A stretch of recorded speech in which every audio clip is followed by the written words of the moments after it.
আসসালামু আলাইকুম। আমি এখন যে জায়গাটাতে বসে আছি, এই পুকুরের সৌন্দর্যটা দেখেন আপনারা। এইখানে একটা রুম আছে।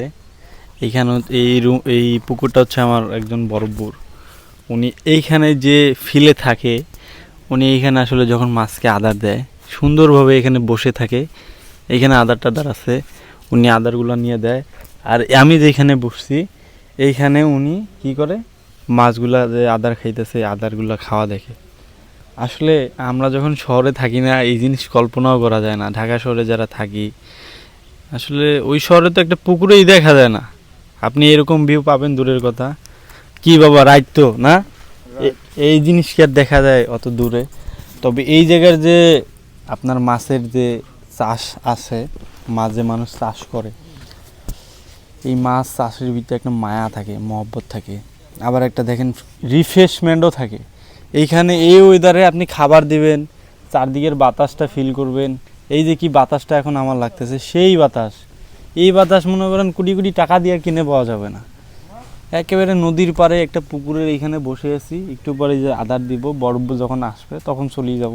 আদার টাদার দিয়ে একটু মাছটা খাওয়াবো আর দেখবো, এই ফিলটা নিব, সেই ভাল লাগবে, তাই না? এরকম মানুষ কজন পায়? আমি আসলে খুব লাকি যে আমাদের এলাকায় এরকম একটা পুকুর আছে। ঘরটা একটু দেখাও তো বাজান, এই পুকুরের ঘরটা একটু দেখো, তুমি একটু পিছনে যা দেখাও। কি সুন্দর ওয়েদার এই ঘরে। এই ঘরটা দেখেন, বরব্ব আবার এখানে থাকে, তো বরব্ব আবার কয়েলও রাখছে। কয়েল ধরা দেয়, মশা থাকে, মশা ডিস্টার্ব করে, এই জন্য এইখান থেকে নাও। দেখো কত সুন্দর লাগে জিনিসটা, আপনারা দেখেন কত সুন্দর একটা ওয়েদার। এরকম জায়গায়, এরকম আমি তো সারা জীবন এইখানে বসবাস করতে চাই, এই বাড়িতে থেকে। দুই বেলা দুইটা ডাল ভাত দিলেই এনাফ, আমার আর কিছু লাগবে না ভাই। আমি এখানে অনেক লাকি, খুব ভালো লাগতেছে। তো আসলে আমরা আসলে এগুলো ভাবি, আসলে হয় না। যারা শহরে থাকি, জীবন জীবিকা তাগিদে থাকতেই হয়। চিন্তা করি বাড়িতে যাব, গ্রামে যে কি করব, পরিকল্পনা ওরকম থাকে না।